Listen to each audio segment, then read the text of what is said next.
റബ്ബറും വാഴയും പച്ചക്കറികളും ഒരുപോലെ കൃഷി ചെയ്യുന്ന കർഷകരാണ് തിരുവനന്തപുരം ജില്ലയിലെ ആയൂരിനടുത്തുള്ള ഇളമാട് ഗ്രാമത്തിലുള്ളത്. റബ്ബറിന്റെ വിലക്കുറവ് ഇവിടുത്തെ കർഷകരെയും കുറച്ചൊക്കെ ബാധിച്ചിട്ടുണ്ട്. കാലാവസ്ഥ പ്രതികൂലമായതും വളത്തിന്റെ വില കൂടുതലും ഈ പ്രാവശ്യത്തെ റബ്ബർ കൃഷിക്ക് ദോഷകരമായി തീർന്നു. എങ്കിലും കൃഷിയെ മാത്രം ആശ്രയിച്ചു കഴിയുന്നതുകൊണ്ട് ശുഭാപ്തി വിശ്വാസത്തോടെ പ്രതിസന്ധികളെ തരണം ചെയ്ത് മുന്നോട്ട് പോകാനാണ് ഇവരുടെ തീരുമാനം. ചേട്ടൻ എത്ര പുരയിടമുണ്ട് കൃഷി ചെയ്യാനായിട്ട്? കൃഷി എനിക്ക് കരപ്പുര 2 ഏക്കർ, പിന്നെ നിലം 60 സെന്റ് ഉണ്ട്. കരപ്പുരയിടത്തിൽ എന്താ കൃഷി ചെയ്യുന്നത്? കരപ്പുരയിടത്തിൽ റബ്ബർ. മൊത്തം റബ്ബറാണ്? റബ്ബർ, പിന്നെ വീട്ടുപുരയിടത്തിൽ പച്ചക്കറി, വീട്ടിൽ ഭാഗത്ത്. റബ്ബർ എത്ര മൂട് നട്ടിട്ടുണ്ട്? റബ്ബർ എനിക്ക് എല്ലാം കൂടെ 10, 300, 500 കൂട്ടിനടുത്തുണ്ട്. അപ്പം റബ്ബർ വെട്ടിക്കൊണ്ടിരിക്കുന്നുണ്ടോ? വെട്ടിക്കൊണ്ടിരിക്കും. എത്ര കാലമായി വെട്ടാൻ തുടങ്ങിയിട്ട്? വെട്ടി തുടങ്ങിയിട്ട് ഇപ്പോൾ 2-3 വർഷമായി. അപ്പോൾ ഇപ്പം റബ്ബറിന്റെ വിലയുടെ ഒരു വ്യത്യാസത്തെ കുറിച്ച് പറയുന്നുണ്ട്. ഇപ്പം 3 വർഷമായിട്ടുള്ള ഒരു റബ്ബർ വെട്ടിക്കൊണ്ടിരിക്കുന്ന ആൾക്ക് കൃത്യമായിട്ട് പറയാൻ പറ്റും. 3 വർഷം വെട്ടിക്കൊണ്ടിരിക്കും. 2 വർഷം, കഴിഞ്ഞ വർഷവും അങ്ങേ വർഷമൊക്കെ കാലാവസ്ഥ മോശമായിരുന്നെങ്കിലും വിലയിൽ പരിമിതം പിടിച്ചു നിൽക്കായിരുന്നു. ഇപ്രാവശ്യം കാലാവസ്ഥ മോശമായി, വിലയും ഇല്ല. അത് മാത്രമല്ല വളത്തിനൊക്കെ വലിയ വിലയുമാണ്. സബ്സിഡി എടുത്തു കളഞ്ഞതിൻ്റെ പേരിൽ വളത്തിന് ഭയങ്കര വിലയാണ്. നേരത്തെ കഴിഞ്ഞ വർഷമൊക്കെ 400 രൂപ 450 കിട്ടിക്കൊണ്ടിരുന്ന വളം ഇപ്പോൾ അത് 950 രൂപ 850 രൂപ ശരാശരി വിലയായി. പിന്നെ ഈ റബ്ബറിൻ്റെ വിലയോടെ കുറഞ്ഞു വന്നപ്പോഴത്തേക്ക് കർഷകനെ പിടിച്ചിരിക്കാൻ പറ്റാത്തൊരു സാഹചര്യമാണ് റബ്ബറിനെ കുറിച്ചുള്ളത്.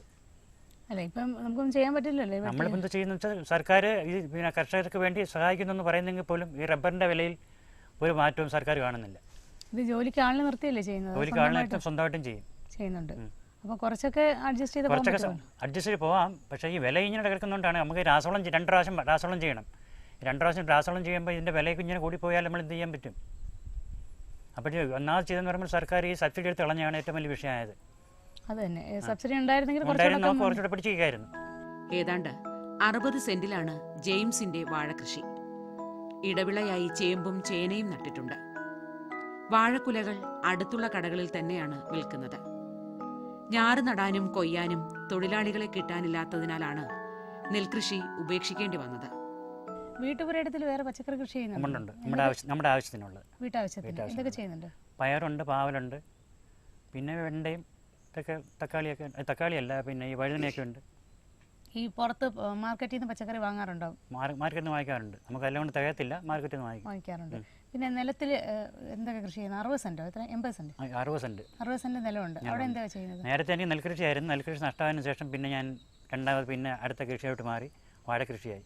ഇപ്പോൾ എത്ര മൂട് വാഴയുണ്ട്? ഇപ്പം എനിക്കെല്ലാം കൂടെ എനിക്ക് 3 ഇടത്തായിട്ടാണ്. എനിക്കെല്ലാം കൂടെ 10-600 വാഴയുണ്ട്. 600? ഏതൊക്കെ ഇനങ്ങളാണ്? എനിക്ക് കപ്പവാഴ, ഏത്തവാഴ, 2 ഇനങ്ങളാണ്. ഇതിനൊക്കെയുള്ള വിത്തുകൾ എവിടെ നിന്നാണ് കൊണ്ടുവരുന്നത്? ഞാൻ നേരത്തെ മാർക്കറ്റിൽ നിന്ന് മേടിച്ചതാണ്. സാധാരണ തരത്തിൽ നിന്ന് മേടിച്ചായിരുന്നു. പുറത്തുനിന്ന് കാർഷിക കോളേജിൽ നിന്നും? ഇല്ല, മേടിച്ചു ഞാൻ പോയിട്ടില്ല. ഇല്ല, ഇവിടുന്ന് 2 തന്നെ. ഇത് നല്ല ഇനം വിത്തുകളാണോ? നമ്മളിപ്പം ചെയ്ത് നോക്കുന്നു, നല്ലതാണെന്ന് തോന്നുന്നുണ്ട്. അത് മോശമാണെങ്കിൽ അടുത്ത മേടിച്ച് നടും. ഇപ്പോൾ ഇതൊക്കെ കൊലച്ച് നിൽക്കുന്നൊരു പരുവല്ലേ? അതെ, അപ്പം നിങ്ങൾക്ക് കൊലച്ച് നിൽക്കുക. ഇപ്പം വിത്തിൻ്റെ ഒരു ക്വാളിറ്റി നിങ്ങൾക്ക് കുഴപ്പമില്ല, വലിയ കുഴപ്പമില്ല. ഇല്ല, ഇന്ന് നിങ്ങൾക്ക് വിൽക്കുന്നതിന് ഇപ്പം ഒരു ബുദ്ധിമുട്ടില്ലാന്ന് ഇവരൊക്കെ പറഞ്ഞു. ബുദ്ധിമുട്ടൊന്നുമില്ല, വിൽക്കാൻ പറ്റും. ഒരു ഒട്ടും നഷ്ടമില്ലാതെ തന്നെ വിൽക്കാൻ പറ്റുന്നുണ്ടോ? ശരാശരി നമുക്ക് നഷ്ടമില്ലാതെ പോകാൻ പറ്റും. നിങ്ങൾ ഇവിടുത്തെ അടുത്തുള്ള വിപണിയിലാണോ അതോ മറ്റേ സാറ് പറഞ്ഞ മാതിരി നെടുമങ്ങാട്? ഞാൻ ഇതുവരെ നെടുമങ്ങാടൊന്നും പോയിട്ടില്ല, വിപണിയിലും പിന്നെ പോയിട്ടില്ല. നമ്മൾ കടകളിലാണ് കൊടുത്തുകൊണ്ടിരിക്കുന്നത്. പിന്നെ കൂടുതൽ വരുമ്പോൾ നമ്മൾ കടയിലെ മാർക്കറ്റിലേക്ക് കൊടുത്തല്ലേ പറ്റത്തുള്ളൂ. മറ്റേ നമുക്ക് ഈ കൂടുതൽ കൃഷി വരുമ്പം ആകുമ്പോൾ നമ്മൾ മാർക്കറ്റിൽ പിന്നെ ഇവിടെയായിട്ട് കൊടുത്തു തരും. ഈ നിലത്തിൽ എത്ര കാലമായി കൃഷി തുടങ്ങിയിട്ട്? ഞാനിപ്പോൾ വാഴ കൃഷി കൊണ്ട് ഈ വർഷം ഇത് തുടങ്ങിയത്. അപ്പോൾ എത്ര കാലം? ചേട്ടൻ ഒരു പരമ്പരാഗതമായിട്ടൊരു കർഷകനാണോ? കർഷകൻ്റെ മകനാണ്, ഞാനൊരു കർഷകനാണ്. അപ്പോൾ ആ സ്ഥിതിക്ക് പണ്ട് കാലം തൊട്ടേ കൃഷി ഉണ്ടായിരുന്നു. അത് റബ്ബർ കൃഷി? റബ്ബർ മാത്രമല്ല, നെല്ല്, വാഴ, ഇങ്ങനെയുള്ള എല്ലാ കൃഷികളും ഉണ്ടായിരുന്നു. നെൽകൃഷി ഞങ്ങൾ പുറകോട്ട് പോകാൻ കാര്യം കാരണം ഒന്നാമത് തൊഴിലാളികളെ കിട്ടാനില്ല. പിന്നെ ഇതിന് സമയങ്ങളിൽ ഇത് കൊയ്യാൻ, ഇത് ചവിട്ടാൻ ഇതിനൊന്നും ആളില്ല. അപ്പോൾ അപ്പോൾ ഇങ്ങനെ വന്നപ്പോൾ ഇത് നഷ്ടമായിട്ട് വന്നു. നമ്മളെല്ലാം കൂലി കൊടുത്താൽ പിന്നെ അതെല്ലാം ചുവന്ന് കൊണ്ടുപോകണമെന്നുണ്ടെങ്കിൽ വണ്ടി സൗകര്യമില്ല. അപ്പോൾ ഇത് വലിയ ബുദ്ധിമുട്ടായതുകൊണ്ട് നമ്മൾ ആ കൃഷി പുറകോട്ട് വന്നു. ഏതാണ്ട് 7 ഏക്കറോളം വരുന്ന ഏലായിൽ 8000-ഓളം വിവിധ തരം വാഴകൾ കൃഷി ചെയ്യുന്ന കർഷകനാണ് മുഹമ്മദ് നൌഷാദ്.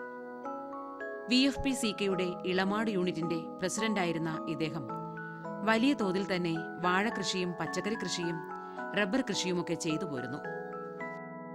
ഈ കൊല്ലൂർകോണ ഏലായിലാണ് ഇപ്പം കൃഷി ചെയ്തിരിക്കുന്നത്. എത്ര ഏക്കർ സ്ഥലമുണ്ട് ഇവിടെ? 7 ഏക്കറുണ്ട്. 7 ഏക്കറിൽ എന്തൊക്കെയാണ് കൃഷി ചെയ്യുന്നത്? 7 ഏക്കർ എല്ലാവിധ വാഴകളുമുണ്ട്, പിന്നെ പച്ചക്കറിയും അതിൻ്റെ ഇടയ്ക്ക് ചെയ്യുന്നുണ്ട്. പിന്നെ ഇടവിളയായിട്ട് കാച്ചിൽ, ചേമ്പ്, ട്യൂബർ ക്രോപ്സ് കംപ്ലീറ്റ് ഇടവിളയായിട്ട് ചെയ്യുന്നുണ്ട്. ഈ വാഴ ഇപ്പോൾ എത്ര മൂടുണ്ടാവും ഇവിടെ? വാഴ ഇപ്പം എനിക്കിപ്പോൾ റൈറ്റ് ഒരു 8,000-നകത്ത് വാഴ ഇപ്പോൾ ഉണ്ട്. ഏതൊക്കെ ഇനങ്ങളാണ് ഉള്ളത്? പൂവൻ, കപ്പ, ഞാലിപ്പൂവൻ, റോബസ്റ്റ, എല്ലാവിധ വാഴകളും ഉണ്ട്. ഇപ്പോൾ എല്ലാം വിളവെടുക്കുന്ന പരുവത്തിലാണ്? അല്ല, കുറച്ച് കഴിഞ്ഞു. ഇപ്പോൾ അതായത് ഓണ സീസണോട് കൂടി ഞങ്ങൾ കുറച്ച് കഴിഞ്ഞു, വിളവെടുപ്പ് കഴിഞ്ഞു. അപ്പോൾ ആ സ്ഥലത്ത് വേറെ ചെയ്തിട്ടുണ്ട്, മരച്ചിന് ചെയ്തു ഉടനെ തന്നെ. ഇനി പിന്നെ അല്ലാത്ത സ്ഥലം എന്ന് വെച്ചിട്ടുണ്ടെങ്കിൽ പച്ചക്കറിക്ക് വേണ്ടി പ്രിപ്പയർ ആക്കി ഇട്ടേക്കുവാണ്. ഇനി അടുത്ത സ്റ്റെപ്പ് പച്ചക്കറിയാണ്. ഇത് കൂടാതെ കരപ്പുരയുടെ ഉണ്ടെന്ന് പറഞ്ഞല്ലോ, എത്ര ഏക്കർ സ്ഥലം അവിടെ ഉള്ളത്? അത് 2 ഏക്കർ 75 സെന്റ് ഉണ്ട്, വീടിനോട് ചേർന്ന്. അവിടെ എന്താ കൃഷി ചെയ്യുന്നത്? അവിടെ റബ്ബറും തെങ്ങും. റബ്ബർ എത്ര മൂട് ഉണ്ടാവും? റബ്ബർ അവിടെ 330 മൂട് റബ്ബറുണ്ട്. റബ്ബർ തെങ്ങോ? തെങ്ങ് ഏകദേശം ഒരു 50 തെങ്ങുകൾ. തെങ്ങിങ്ങനെ അസുഖങ്ങളൊക്കെ പിടിച്ചിട്ടാണ് നമ്മളിപ്പോൾ റബ്ബറിലോട്ട് മാറിയത്. ഞാൻ എന്നിട്ട് വളരെ ശ്രദ്ധയോടുകൂടി നമ്മൾ വീട്ടിൽ കഴിക്കാൻ വേണ്ടി കുറച്ച് താഴെ പ്ലാന്റ് ചെയ്ത് തെങ്ങ്, അതും ഇപ്പോൾ പോയിരിക്കുക. അത് വലിയ വയസ്സൊന്നും ആയില്ല, ഒരു 6 വർഷത്തെ ഇടവേളയ്ക്ക് അകത്ത് തന്നെ ആ തെങ്ങും നശിച്ചുകൊണ്ടിരിക്കുക. വീട്ടിന് ആവശ്യത്തിനുള്ള പച്ചക്കറികൾ നമ്മൾ തന്നെ വീട്ടുപുരത്തിൽ തന്നെ ചെയ്യും. അല്ലെങ്കിൽ പിന്നെ ഇവിടെ നിന്ന് ചെയ്യുന്ന നമ്മൾ കൊണ്ടുപോകും. ഇവിടെ പച്ചക്കറികൾ എന്തൊക്കെയാണ് ചെയ്യുന്നത്? ഇവിടെ പയറ്, പാവല്, പടവലം മെയിനായിട്ട് ചെയ്യുന്നത്. മെയിനായിട്ട് നമ്മൾ ചെയ്യും. അപ്പോൾ ഇതിപ്പം വിളവെടുക്കാൻ പരുവത്തിലാണോ? അല്ല, പച്ചക്കറി ഇപ്പം എൻ്റെ തീർന്നു. ഓണത്തോടു കൂടി ഇപ്പം ഫസ്റ്റ് സ്റ്റെപ്പ് തീർന്നു. ഇനിയിപ്പോൾ അടുത്ത സ്റ്റെപ്പിന് വേണ്ടി നമ്മൾ നിലമൊക്കെ ഒരുക്കിയിട്ടിട്ടുണ്ട്. എന്ത് തരത്തിലുള്ള വളമാണ് ഇവിടെയെല്ലാം ഉപയോഗിക്കുന്നത്? ഞാനിപ്പം ജൈവവളവും ഉപയോഗിക്കും, രാസവളവും ഉപയോഗിക്കും. രണ്ടും മിങ്കിൾ ചെയ്തിട്ട് ഉപയോഗിക്കാൻ പറ്റും. വാഴയ്ക്ക് മാത്രമാണോ ഇത്, അതോ പച്ചക്കറികൾക്ക്? പച്ചക്കറിക്ക് ഞാൻ ജൈവവളം തന്നെ ഉപയോഗിക്കുന്നത്. പച്ചക്കറിക്ക് വെച്ചിട്ടുണ്ടെങ്കിൽ നമ്മൾ കടല പിണ്ണാക്കും, വേപ്പും പിണ്ണാക്കും, ചാണകപ്പൊടിയും, അല്ലെങ്കിൽ പിന്നെ കോഴിവളമുണ്ട്, അത് പച്ചക്കറിക്ക് രാസവളം വളരെ മിതമായിട്ട് ഉപയോഗിക്കത്തുള്ളൂ. മിതമായിട്ടെന്ന് വെച്ചിട്ടുണ്ടെങ്കിൽ എന്തെങ്കിലും ഫീൽഡിന് ഇത്തിരി കുഴപ്പം വന്നാൽ മാത്രമേ ചെയ്യുള്ളൂ. അങ്ങനെ ഇല്ല, നമ്മൾ ഈ ജൈവവള കൃഷി തന്നെ പച്ചക്കറിക്ക് പ്രശ്നങ്ങളൊന്നുമില്ല. വാഴയ്ക്ക് ഉപയോഗിക്കുന്നുണ്ട്? വാഴയ്ക്ക് ഞാൻ രാസവളം ഉപയോഗിക്കും. കാരണം ഞാൻ ജൈവവള കൃഷി 1 ഏക്കർ ഞാൻ ചെയ്തായിരുന്നു ഈ പ്ലോട്ടിൽ. ചെയ്തപ്പോൾ അതിൻ്റെ കൂടെ വെച്ച വാഴകളൊക്കെ കൊലച്ച് വെട്ടിയിട്ട് പോലും ഈ വാഴ അങ്ങനെ തന്നെ നിന്ന് അവസാനം പിന്നെ ഞാൻ പൊട്ടാഷ്യം യൂറിയ കൂടെ പ്രയോഗിക്കേണ്ടി വന്ന് കൊല വരാൻ വേണ്ടിയിട്ട്. അതൊരു വിഷയം എനിക്കുണ്ടായിട്ടുണ്ട്. അപ്പോൾ ഈ കൃഷി ഇപ്പം കൂലിക്കാരെ നിർത്തിയല്ലേ ചെയ്യുന്നത്? ജോലിക്കാരുണ്ട് എനിക്ക്. അപ്പോൾ ജോലിക്കാരെ കിട്ടാൻ അങ്ങനെ എന്തെങ്കിലും ബുദ്ധിമുട്ടൊക്കെ? ഇല്ല, എനിക്ക് ബുദ്ധിമുട്ടില്ല. എനിക്കൊരു പ്ലോട്ട് തമിഴ്നാട്ടിലുണ്ട്. അപ്പോൾ അവിടുത്തെ ജോലിക്കാരൻ ഇവിടെ വന്നിട്ട് ഇവിടുത്തെ ജോലി അവർ ചെയ്യും. പച്ചക്കറി തന്നെയാണ് അവിടെ? അവിടെ പച്ചക്കറിയില്ല, അവിടെ നെല്ലും വാഴയും. ഇവിടെ ഇപ്പം വയലിൽ നെൽകൃഷി ചെയ്യുന്നുണ്ടോ? ചെയ്യുന്നുണ്ട്. ഞാൻ നെൽകൃഷി എന്ന് വെച്ചിട്ടുണ്ടെങ്കിൽ ഇനിയിപ്പം നെൽകൃഷി ചെയ്യാൻ ഞാൻ അവിടെ സ്ഥലം റെഡിയാക്കി ഇട്ടിട്ടുണ്ട്. അത് കരവിത്തണക്ക് ഇടും. കരവിത്തണക്ക് ഇട്ടിട്ട് ഒരു 3 മാസത്തെ സ്പെയർ, അത് 3 മാസം കഴിയുമ്പോഴേ അടുത്തത് ഞാൻ വാഴ നടത്തുള്ളൂ. അപ്പോൾ കണ്ടിന്യൂസ് ആയിട്ട് അങ്ങനെ നടത്തില്ല. പിന്നെ ഇതിപ്പോൾ ഞാൻ കഴിഞ്ഞ വർഷം വെട്ടിയ ഓരോ കന്ന്, ഈ 2 കന്നങ്ങ് നിർത്തിയതാണ്. ഈ ഗ്യാപ്പ് ഉള്ളതുകൊണ്ട് ഈ കപ്പവാഴ എന്ന് പറയുന്നത്. കപ്പവാഴ ഏകദേശം 3000 മൂട് ഇവിടെ തന്നെയുണ്ട് ഈ സ്ഥലത്ത് തന്നെ. ഇവിടുത്തെ കൃഷി രീതിക്ക് എന്തെങ്കിലും പ്രത്യേകതയുണ്ട്? ഇപ്പോൾ വാഴയുടെ തന്നെ ഈ ഡബിൾ ലെക്കർ രീതിയില്ലേ, ഒരു മൂട്ടിൽ തന്നെ രണ്ടെണ്ണം ഞാൻ അങ്ങനെ ചെയ്തിട്ടുണ്ട് വെച്ചിട്ടുണ്ടെങ്കിൽ എന്നാൽ പോലും നമ്മൾ നല്ല ഗ്യാപ്പ് ഇടണം. ഈ 2 വാഴ ഇടുമ്പോഴത്തേക്കും ശരിക്കും പറഞ്ഞാൽ അടുത്ത 2 വാഴ തമ്മിൽ നല്ലൊരു, സാധാരണ ഇതിൽ ഒരു 5.5 അടിയാണ് നമ്മൾ വാഴ തമ്മിലുള്ള മേല് കീഴ് എത്തിച്ചിട്ടുള്ളത്. 5.5 അടി അല്ലെങ്കിൽ മാക്സിമം 5.5 അടി. പക്ഷെ നമ്മൾ ഡബിൾ ആ പ്രോസസ്സിൽ ചെയ്യുമ്പോൾ തീർച്ചയായിട്ടും ഒരു 8 അടിയെങ്കിലും ദൂരം വേണ്ടി വരും. ഞാൻ എൻ്റെ കൃഷി രീതിയിൽ 8 അടിയെങ്കിലും ദൂരം ഉണ്ടെങ്കിൽ ആ 2 വാഴയും കറക്റ്റായിട്ട് വരത്തുള്ളൂ. പിന്നെ അത് മാത്രമല്ല, നമ്മൾ കന്ന് നടുമ്പോഴത്തേക്കും തീർച്ചയായിട്ടും ഒരേ പരുവത്തിലുള്ള കന്ന് തന്നെ ഈ ഒരു കുഴിയിൽ നടാൻ പറ്റത്തുള്ളൂ. വെച്ചിട്ടുണ്ടെങ്കിൽ അപ്പം അതിന് ചെറിയൊരു വശങ്ങളുണ്ട്. അതെന്ന് വെച്ചാൽ കട്ട് ചെയ്യുമ്പോഴത്തേക്കും അതിൻ്റെ റിങ് നമുക്ക് കളഞ്ഞിട്ട് ഈ കന്നുകൾ ഒരു പ്രായം നമുക്ക് കണ്ടുപിടിക്കാൻ പറ്റും. അത് സക്സസ് ആണ്. പക്ഷേ കഴിഞ്ഞ വർഷം ഈ വളരെ ഉണക്ക് ഒരുപാട് ഉള്ളതുകൊണ്ട് ആ ഒരു പ്രോസസ്സ് ഇത്തിരി പരാജയമായിട്ട് എനിക്ക് തോന്നി. കാരണം ഞാൻ ഡബിൾ ഡക്കർ അവിടെ വെച്ചത് 2 വാഴ വെച്ചിട്ടാണ് വെച്ചിരുന്നത് നേരത്തെ അവിടെ. റബ്ബറിന്റെ വിലക്കുറവ് നൌഷാദിന്റെ കൃഷികളെയും ദോഷകരമായി ബാധിക്കുന്നുണ്ട്. എങ്കിലും വലിയ തോതിൽ വാഴകൃഷി ചെയ്യുന്നതിനാൽ ഇത്തരം വിലയിടിവുകൾക്ക് അദ്ദേഹത്തെ തളർത്താൻ സാധിക്കില്ല. എങ്കിലും കൃഷിനാശത്തിന് അതാത് സമയത്ത് തന്നെ സർക്കാർ സഹായം ലഭിച്ചാൽ മെച്ചപ്പെട്ട രീതിയിൽ തന്നെ കൃഷി തുടർന്നുകൊണ്ടു പോകാൻ സാധിക്കുമെന്ന് അദ്ദേഹം പറയുന്നു. ചേട്ടാ, ഇപ്പോൾ ഈ റബ്ബറിൻ്റെ ഒരു വിലയിടിവിനെ പറ്റിയൊക്കെ കൂടുതലായിട്ട് സംസാരിക്കുന്നുണ്ട് കർഷകരൊക്കെ. അപ്പം പണ്ട് കാലത്തോടെ റബ്ബർ കൃഷി ചെയ്തുകൊണ്ടിരുന്ന കർഷകൻ എന്ന നിലയ്ക്ക് എന്താ പറയാനുള്ളത്? അല്ല, വിലയിടിവ് ഇപ്പം നമ്മളൊക്കെ പ്രതീക്ഷിച്ച ഒരു വിലയിടിവൊക്കെ തന്നെയാണ്. വിഷയം വെച്ചിട്ടുണ്ടെങ്കിൽ നമ്മളിപ്പം കർഷകന് സംഭവിച്ചേക്കുന്ന പ്രധാന വിഷയം കൂലിയാണ്. നമ്മൾ 1.5 രൂപ വെട്ടുകാരന് കൊടുക്കണം. പണ്ട് 230 കിടന്നപ്പോഴും 1.5 രൂപയായിരുന്നു. ഈ 145 കിടക്കുമ്പോഴും 1.5 രൂപ വെട്ടുകാരനുണ്ട്. നമ്മൾ എക്സ്പെൻഡിച്ചർ കൂടുതലാണ്. നമ്മൾ കമ്പാരിറ്റീവ് നമ്മൾ ഈൽഡ് വെച്ച് നോക്കുമ്പോഴത്തേക്കും എക്സ്പെൻഡിച്ചർ ഉണ്ട്. എങ്കിൽ പോലും ഒരു പരിധി വരെ ഇതുള്ളതുകൊണ്ടാണ് കേരളത്തിൽ അപ്പോൾ ഞങ്ങളുടെ ഈ പ്രദേശങ്ങളിലൊക്കെ ഓരോ കുടുംബക്കാരും ജീവിക്കുന്നത് പ്രത്യേകിച്ച് റബ്ബറിൻ്റെ വരുമാനം കൊണ്ട് തന്നെയാണ്. പിന്നെ അതൊരു വലിയൊരു ഇതാണെന്ന് നമുക്ക് പറയാനൊക്കത്തില്ല. ഒരു ഇപ്പോഴത്തെ തൽക്കാലം നമ്മൾ 182 190 മേടിച്ചെടുത്ത് പെട്ടെന്ന് 145 ആകുമ്പോൾ നമുക്ക് ഒരു വിഷമമുണ്ട്. എങ്കിൽ പോലും അതൊരു റബ്ബറിനെ സംബന്ധിച്ചിടത്തോളം അതിൽ ഒരു വലിയ വിലക്കുറവ്, അതൊക്കെ എക്സ്പെക്റ്റേഷൻ ഇന്ന് നേരത്തെ നമ്മൾ എക്സ്പെക്ട് ചെയ്തതാണ്. ഇനിയിപ്പോൾ എന്തെങ്കിലും ഒരു മാറ്റം വേണമെങ്കിൽ ഗവൺമെൻറ് തലത്തിൽ അവരുടെ സെസ് വർദ്ധിപ്പിക്കുക. ഇപ്പോൾ 20% 30% എത്തിച്ചാൽ തീർച്ചയായിട്ടും നമ്മുടെ പ്രോഡക്റ്റിന് വില കിട്ടും. ഇപ്പം കർഷകരുടെ ഒരു പല പല പ്രതിസന്ധികളും അതായത് ഇതിനകത്ത് ഏറ്റവും വലിയ വിഷയം എന്ന് വെച്ചിട്ടുണ്ടെങ്കിൽ ചെറുകിട കർഷകർക്കാണ് ഏറ്റവും വലിയ വിഷയം. കാരണം അവർ അന്നന്ന് വിൽക്കുന്നവരും പിറ്റേന്നൊക്കെ വിൽക്കുന്ന ഒരുപാട് പേരുണ്ട്. അത് വലിയ 50 സെൻറ്റ് 25 സെൻറ്റ് ഉള്ള ഒരുപാട് പേരുണ്ട്. അപ്പോൾ അവർക്കാണ് തീർച്ചയായിട്ടും ഈ വിലയോട് കൊണ്ട് ഏറ്റവും വലിയ ബുദ്ധിമുട്ട് അവരാണ്. ബൾക്കായിട്ട് ചെയ്യുന്നവരെ ഇത്രയും ബാധിക്കത്തില്ല? ഇല്ല, ഒരിക്കലും ബാധിക്കില്ല. അവർ സ്റ്റോക്ക് വെച്ചേക്കും. സ്റ്റോക്ക് വെച്ചിട്ട് എന്നാ വില ഉണ്ടെന്ന് വെച്ചിട്ടുണ്ടെങ്കിൽ അപ്പോഴും കൊടുക്കും. ശരി. അപ്പോൾ ഇപ്പോൾ ഈ പ്രതിസന്ധികൾ നിങ്ങൾക്കുണ്ടാകുന്ന ഈ ബുദ്ധിമുട്ടുകളൊക്കെ അധികാരികളെ നിങ്ങൾ അറിയിക്കാറില്ലേ? അറിയിക്കാറുണ്ട്. അതിനകത്ത് വിഷയം എന്ന് വെച്ചാൽ ഗവൺമെൻറ് തലത്തിൽ നമുക്ക് ഒരുപാട് സപ്പോർട്ടൊക്കെ പറയുന്നുണ്ട്. പക്ഷേ അത് നമ്മൾ സമയാനുസൃതമായിട്ട് കിട്ടുന്നില്ല. നമ്മൾ സമയത്ത് കിട്ടിയെങ്കിൽ അതുകൊണ്ട് പ്രശ്നം നമുക്ക് എന്തെങ്കിലും ചെയ്യാൻ പറ്റത്തുള്ളൂ. അപ്പോൾ എനിക്ക് തന്നെ ഒരു 3000 വാഴ ഇവിടെ പോയി. അന്നിരുന്ന കൃഷി ഓഫീസറും അവിടെ ഇരുന്ന എല്ലാ ഉദ്യോഗസ്ഥരും വളരെ മെനക്കെട്ടിട്ടാണ് എല്ലാവരെയും, അതായത് എല്ലായിടത്തും കൊടുത്തു. നമ്മൾ കൊല്ലം ജില്ല ഇവിടെ തന്നെ കൊടുത്തു, ഡയറക്ടറിൽ കൊടുത്തു, ബ്ലോക്കിൽ കൊടുത്തു, ഇവിടുന്ന് കൊടുത്തു. എല്ലാവരും വന്ന് നോക്കിയതിന് ശേഷമാണ് ഒരു 3500 വാഴ എനിക്ക് പോയായിരുന്നു മേലെ നട്ടത്.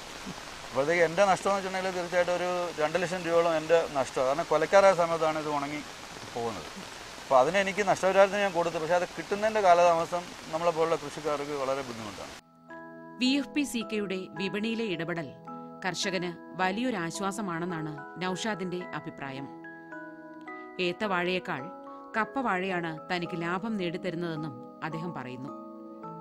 തമിഴ്നാട്ടിലും കൃഷിസ്ഥലമുള്ളതുകൊണ്ട് അവിടുത്തെ ജോലിക്കാരെ ഉപയോഗിച്ചാണ് ഇളമാടും അദ്ദേഹം കൃഷി നടത്തിക്കൊണ്ടു പോകുന്നത്. അപ്പോൾ ഇത് ഏറ്റവും കൂടുതൽ ബാധിക്കുന്നത് ചെറുകിട കർഷകരെയാണ്. അതുകൊണ്ടാണ് ഇവർ ഈ പെട്ടെന്ന് കൃഷിയിൽ നിന്ന് പിന്നോട്ട് പോകുന്ന മെയിനായിട്ടുള്ള സാഹചര്യം ഇതാണ്. നമ്മൾ സപ്പോർട്ട് എന്ന് പറയുമ്പോൾ തീർച്ചയായിട്ടും ഗവൺമെൻറ് സപ്പോർട്ടൊക്കെ ഒരുപാട് പറയുന്നുണ്ട്, പ്രഖ്യാപിക്കുന്നുണ്ട്. പക്ഷെ അത് നമുക്ക് പറയുന്ന തോതി കിട്ടണ്ട. ഈ പറയുന്ന പൈസയെങ്കിലും കറക്റ്റ് സമയത്ത് കിട്ടിയിട്ടുണ്ടെങ്കിൽ തീർച്ചയായിട്ടും അതുകൊണ്ട് എന്തെങ്കിലും ഒരു ഉപകാരം അവർക്ക് കൃഷി ഇറക്കാനാണ്, പുതിയ കൃഷി ഇറക്കാനാണല്ലോ ചിലവ്. അപ്പോൾ ആ സമയത്ത് പോലും കിട്ടുന്നില്ല. അങ്ങനെയുള്ളൊരു വിഷയമുണ്ട്. ഇവിടെ തന്നെ ഞങ്ങളുടെ ഇളമാട് വില്ലേജിൽ തന്നെ ഏകദേശം എല്ലാം കൂടെ ഏകദേശം ഒരു 10-30,000 വാഴ കരിഞ്ഞു പോയിട്ടുണ്ട് വെള്ളമില്ലാത്ത സ്ഥിതിക്ക്.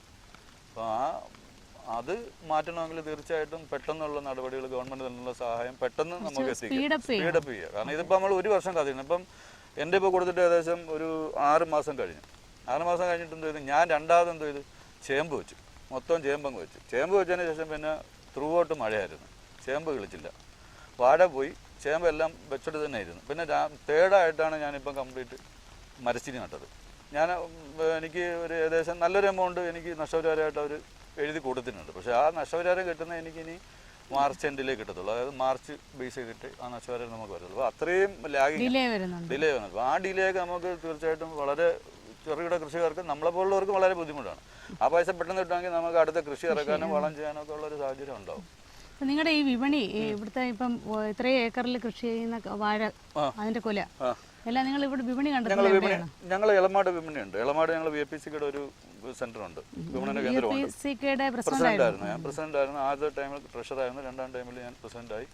ഇപ്പോൾ എൻ്റെ ടൈം തീർന്നു. അപ്പോൾ അതും റിസ്ക് പിടിച്ച ജോലിയാണ്. കാരണം വെച്ചിട്ടുണ്ടെങ്കിൽ നമ്മൾ തന്നെ ഈ സാധനം വിൽക്കണം. നിങ്ങളിത് എവിടേക്കാണ്?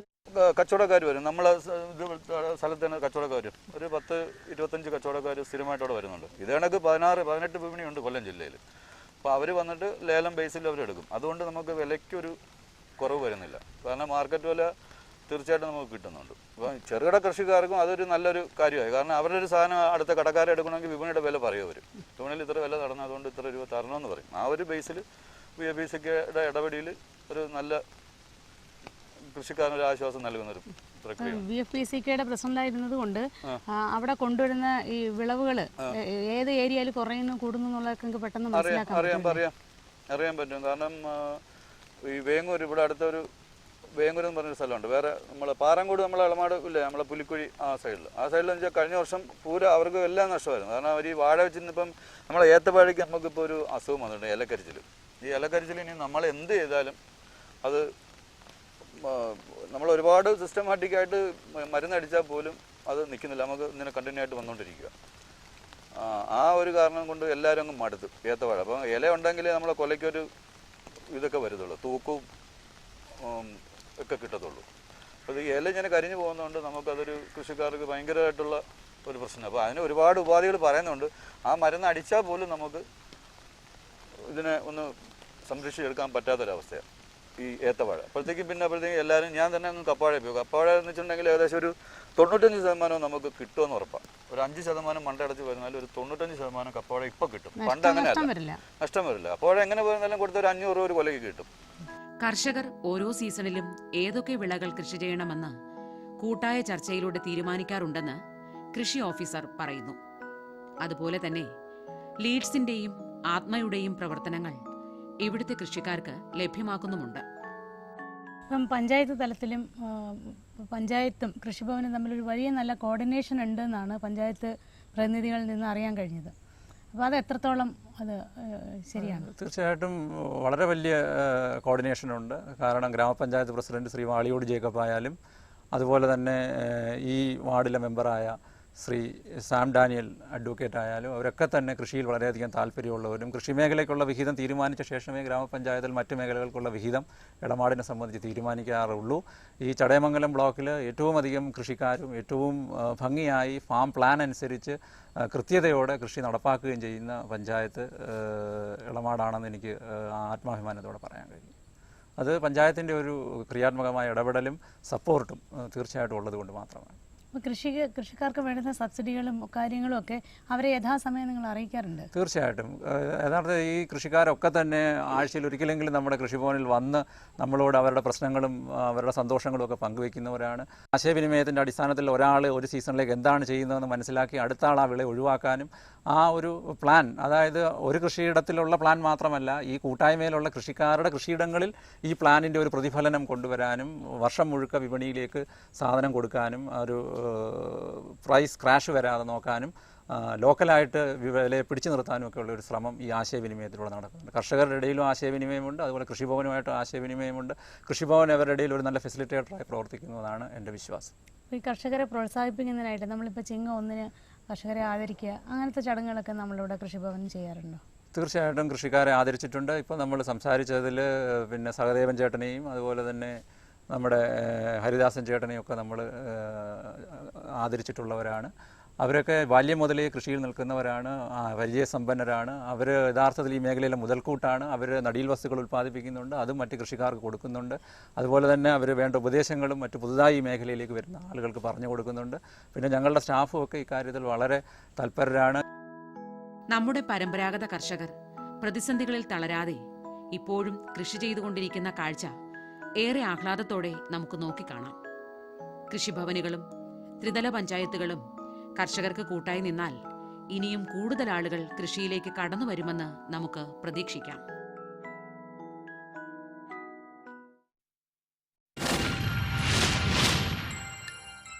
എന്റെ വെള്ളമാ അല്ല എന്റെയാ അല്ല എന്റെയാ എന്നോടെ നിന്നോടെ എന്നൊന്നില്ല വെള്ളമിതൊരു പോൽ ഏവർക്കും ഇത് വേദിക്കുകയാൽ പാൽപ്പം വെള്ളമിതേവർക്കും സ്വന്തം എങ്ങനെ ഇതിനൊരു പോംവഴി കാണാം ഒന്നിനി ആലോചിച്ചിടാം. നമ്മളിനി വെള്ളം പാഴാക്കില്ല, കുരിശ് കുരിശ് ഉപയോഗിക്കും. ഇത്തരം അവസരങ്ങളെ അതിജീവിക്കുവാൻ വെള്ളം പാഴാക്കാതിരിക്കൂ, മഴവെള്ളം സംഭരിക്കൂ.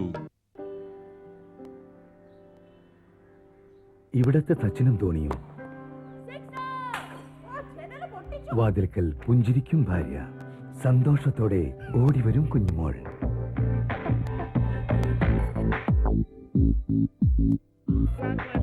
വെളിയിലെ ആ ആഘോഷങ്ങൾ മറക്കാൻ വീട്ടിലെ ഓരോ കാര്യവും വേണ്ടിവരും. ജീവിതം അങ്ങനെ പോകും, യാതൊന്നും സംഭവിക്കാത്തതുപോലെ. HIV-യുടെ ലക്ഷണങ്ങൾ കണ്ടു തുടങ്ങാൻ വർഷങ്ങൾ തന്നെ എടുത്തേക്കാം. നിങ്ങൾ ആരെങ്കിലുമായി കോണ്ടം ഉപയോഗിക്കാതെ ശാരീരിക ബന്ധത്തിലേർപ്പെട്ടാൽ ഇന്ന് തന്നെ ICTC-യിൽ HIV ടെസ്റ്റ് ചെയ്യൂ. ആവശ്യമാകുന്ന പക്ഷം ഉപദേശങ്ങളും മരുന്നുകളും മുഖേന നിങ്ങൾക്ക് സാധാരണ ജീവിതം നയിക്കാൻ കഴിയും.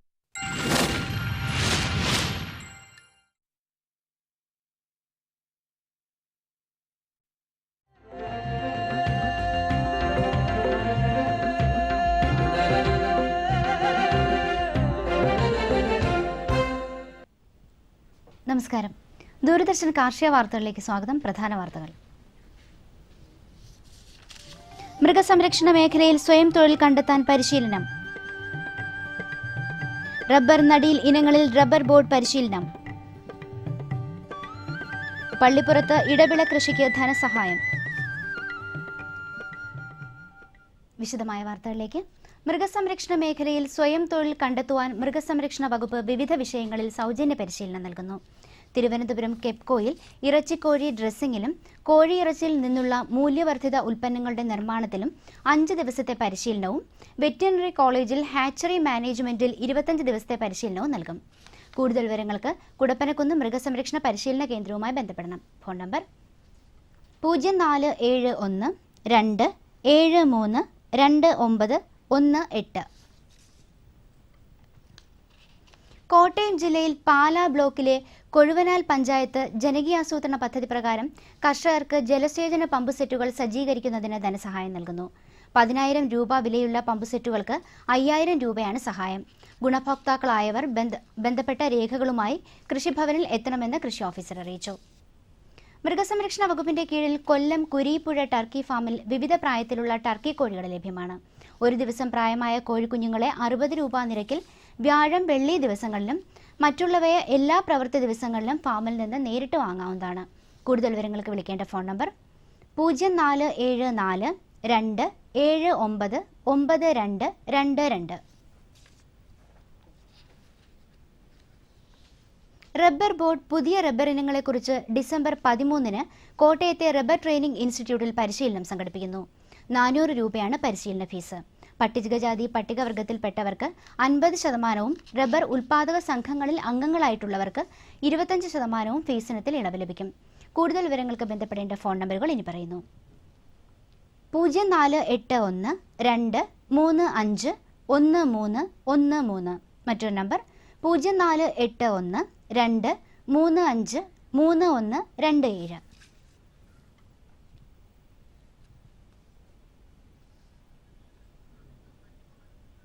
കൃഷിവകുപ്പിന്റെ ഫാം ഇൻഫർമേഷൻ ബ്യൂറോ ലേഖന രചനാ മത്സരം, ഫാം ഫോട്ടോഗ്രാഫി മത്സരം എന്നിവയുടെ അപേക്ഷകൾ നൽകാനുള്ള അവസാന തീയതി നവംബർ 30 വരെ നീട്ടി.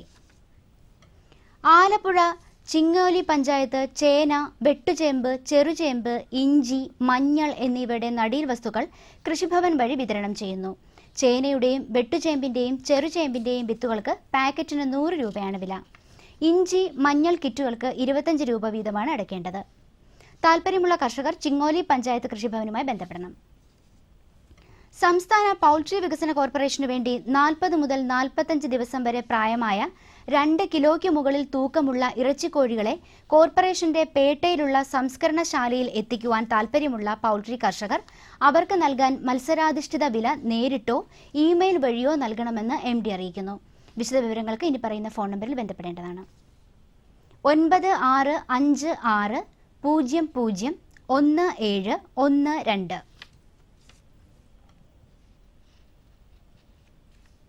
കൃഷിവകുപ്പ് ആത്മ പ്ലസുമായി ചേർന്ന് കൊല്ലം ജില്ലയിലെ മൺറോത്തുരുത്ത് ഗ്രാമപഞ്ചായത്തിൽ സംയോജിത ഫാമിംഗ് പദ്ധതി നടപ്പാക്കുന്നു. കുറിയ ഇനം തെങ്ങിൻ തൈകൾ, കരിമീൻ വിത്തുൽപാദന കേന്ദ്രങ്ങൾ, പശു വളർത്തൽ, ആടു വളർത്തൽ യൂണിറ്റുകൾ, താറാവ് വളർത്തൽ കേന്ദ്രങ്ങൾ എന്നിവ ഉൾപ്പെട്ടതാണ് പദ്ധതി. സംയോജിത ഫാമിംഗ് പദ്ധതിയെക്കുറിച്ച് കൂടുതൽ വിവരങ്ങൾ മൺറോത്തുരുത്ത് കൃഷിഭവനുമായി ബന്ധപ്പെട്ടാൽ അറിയാൻ സാധിക്കും. ഇനി കമ്പോള നിലവാരം. റബ്ബർ RSS 4 ക്വിൻ്റലിന് 15,800 രൂപ, RSS 5 14,900 രൂപ, വെളിച്ചെണ്ണ ക്വിൻ്റലിന് 10,600 രൂപ, കൊപ്ര 7,100 രൂപ, കുരുമുളക് 51,800 രൂപ, ജാതിക്ക തൊണ്ടോട് കൂടിയത് കിലോയ്ക്ക് 300 രൂപ, തൊണ്ടില്ലാതെ 575 രൂപ. കമ്പോള അവലോകനം. കുരുമുളക് വിപണി. കൊച്ചിയിൽ ഗാബിൾഡ് കുരുമുളക് ക്വിൻ്റലിന് 51,800 രൂപ, അങ്കാബിൾഡ് കുരുമുളക് 49,800 രൂപ. കുരുമുളക് വിപണി കൽപ്പറ്റയിൽ ചേട്ടൻ കുരുമുളക് ക്വിൻ്റലിന് 51,500 രൂപ, വയനാടൻ കുരുമുളക് 52,000 രൂപ. കൊപ്ര വിപണി. കോഴിക്കോട് 7,900 രൂപ, തളിപ്പറമ്പ് 7,000 രൂപ, കാസർഗോഡ് 7,000 രൂപ. വെളിച്ചെണ്ണ ക്വിൻ്റലിന് കണ്ണൂരിൽ 11,335 രൂപ, കോട്ടയത്ത് 11,300 രൂപ, ആലപ്പുഴയിൽ 10,600 രൂപ. കാലാവസ്ഥ.